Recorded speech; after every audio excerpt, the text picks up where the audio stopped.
আমরা দেখতে পাচ্ছি সংস্কার নিয়ে এক ধরনের চোর পুলিশ খেলা চলছে। সরকার একদিকে বিরোধী দলকে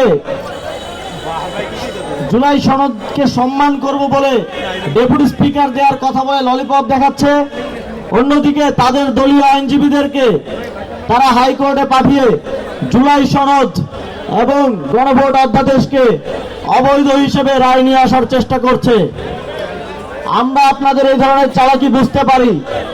আপনারা যদি মনে করেন রাজনীতি একমাত্র আপনারাই বুঝেন এবং বাংলাদেশের মানুষকে দীর্ঘদিনের মতো বারবার বোকা বানিয়ে বাংলাদেশের জনগণের যেই প্রাপ্য অধিকার, বাংলাদেশের জনগণের ভোট দেওয়ার মধ্যে দিয়ে গণভোটে হওয়া ভোটকে জয়যুক্ত করে যেই সংস্কারের অধিকার, সেই অধিকার কেড়ে নিয়ে আপনারা শুধুমাত্র একটা ডেপুটি স্পিকার, ছোট ছোট ললিপপ এগুলো রাজনৈতিক দলগুলোকে দিয়ে বুঝ দেওয়ার চেষ্টা করবেন, আর বাংলাদেশের মানুষ সেটা বুঝবে না।